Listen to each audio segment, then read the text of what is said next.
In June 2024, temperatures in Karachi reached 47.2 degrees Celsius. The physical toll of such extreme heat is immediate and visible on anyone outside. But the crisis started with a mathematical deficit, demand hitting 26,500 megawatts against a rigid capacity limit of 20,253. When demand crosses that threshold, the central grid fails entirely, plunging the city into 18-hour rolling outages. We tend to blame the weather, but the root cause of an urban disaster is often a hidden structural deficit. That deficit creates the conditions for a chain reaction. This animation maps exactly how that chain reaction works. The moment the power grid fails, the city's water pumping stations lose electricity. The distribution network simultaneously shuts down. Without water and without electricity to run cooling systems, the secondary wave hits.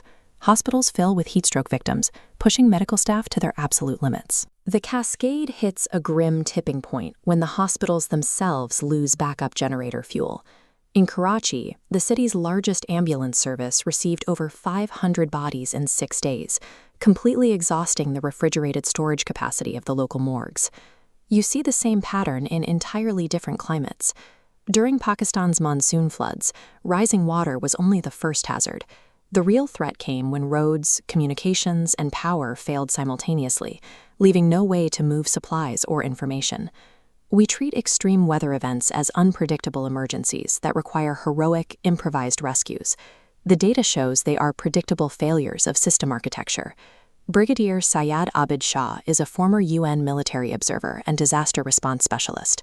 He proposes a structural antidote. A city's survival depends on pre-planned coordination at a highly specific level of government, the district. In government architecture, the district functions as the critical operational node where national resources meet local realities. Shah designed a framework treating this node as an interconnected network, protecting 5 pillars simultaneously: power, water, health, communications, and logistics. The framework operates on a harsh rule for the first 72 hours of an emergency. The objective is to ruthlessly protect only the minimum viable services required to keep vulnerable people alive. That means making uncomfortable, concrete choices. It means deliberately restricting a limited supply of backup fuel so it goes directly to a hospital's generator, leaving commercial buildings in the dark. Resilience is the deliberate act of isolating these interconnected systems so you can protect the absolute essentials from the domino effect. To understand the cost of ignoring this framework, look at the monsoon floods in Khyber Pakhtunkhwa in August 2025. Local authorities received a warning that a severe cloudburst was imminent. They had a window of roughly 45 minutes to act before the water arrived. Because the district lacked a pre-agreed continuity architecture, that 45-minute window was wasted. Officials spent the time figuring out who was in charge and what to do, turning a severe weather hazard into a tragedy that killed over 230 people in a single district. The architectural alternative is a district coordination cell. This is a small team operating from a single shared operating picture, executing a pre-agreed plan rather than debating authority. If a district waits to map its resources and establish its chains of command until after the roads are already washed away, the critical window for survival has already closed. Hollywood trains us to think disaster response looks like helicopters pulling people off rooftops. True resilience looks like meticulous, boring paperwork. The tools of this architecture are entirely administrative.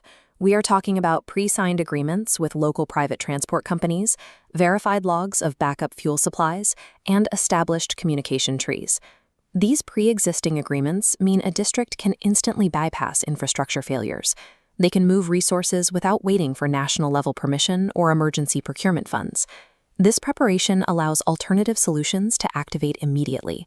If a pump fails, pre-contracted water distribution trucks are already on the road, keeping the health and sanitation pillars from collapsing. Resilience is the act of converting the total uncertainty of a disaster into a series of pre-agreed, automated decisions.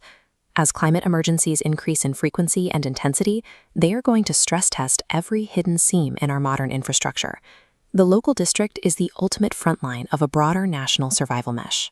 It is the place where high-level policy translates into actions that actually save a life. True disaster resilience is architecture, not reaction.